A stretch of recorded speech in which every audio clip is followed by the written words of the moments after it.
The purpose for doing this malacha is to appease the person who is forcing him to do it.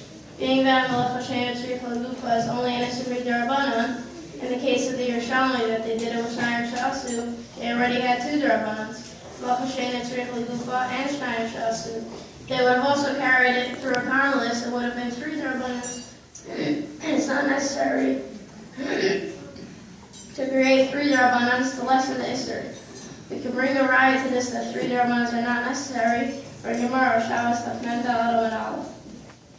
Gemara says that if someone sees a thorn or another sharp object or just a robin, and he doesn't want people to get hurt on it, he should remove it by carrying it pachas midalad amas. But if he finds it in a carmelist, he may carry even a complete dalad amas. Carrying a thorn to remove it from the street is a malacha she'eino tzricha l'gufa. Being that he doesn't need the thorn and is only removing it from here so people won't hurt themselves on it, and malacha she'eino tzricha l'gufa is only an issur d'Rabbanan. By allowing him to carry in a carmelist a direct dalad amas, see that two d'Rabbanans are sufficient, malacha she'eino tzricha l'gufa and carmelist, and it is not necessary to add a third d'Rabbanan and carry a pachas midalad amas. Same would apply to the Yerushalmi. If Yehuda was already in malacha she'eino tzricha l'gufa, they only have to add one more d'Rabbanan, Shnayim She'asu, but it was not necessary to create three d'Rabbanans by also carrying it through a carmelist. In conclusion, we learn from this Yerushalmi two yisodos.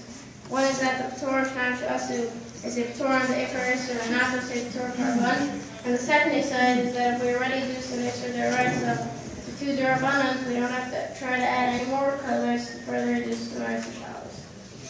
I'd like to take this opportunity to thank everyone who helped me reach this milestone. I'd like to start with Rabbi Gilwax, Rabbi Feldman, Rabbi Siegfried, and all my Rabbeim and the entire YTT staff for their tireless work that they invested and will continue to invest in me. Simcha for learning Geshma that permeates the yeshiva is felt by the student body and will Hashem help me through life. I would like to give a special thanks to Yehuda Cohen from YTT for learning Mishnayos with me several times a week and making it possible to finish 5 out of 6 Adarim. Will without a doubt help me in my other limudim, and I will always be grateful. I'd like to thank Yehuda Cohen from Kahal Teres Yeshaya for giving over the Ashkafas on limudim of both Rabbi Moshe Feinstein Zatzal and Rabbi Victor Miller Zatzal in his unique way. He truly leads the Kehillah and my family, and I benefit week in and week out from his guidance.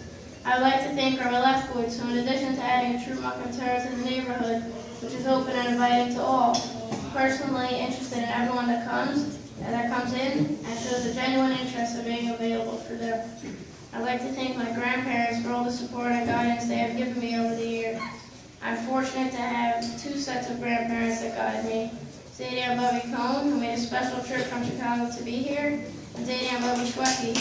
Yes, we do call him Zadie, who live in Florida and cannot come in for the affair. Thank you for always being there for me. I'm also fortunate to have a great grandmother to learn from, Grandma Adele Schwecke. She is a shining example of what it means to live in the ways of Hashem and is a true role model for me.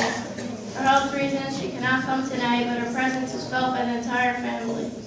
I'd like to thank my uncles and aunts, family, and friends who have come from far and near to be with me today.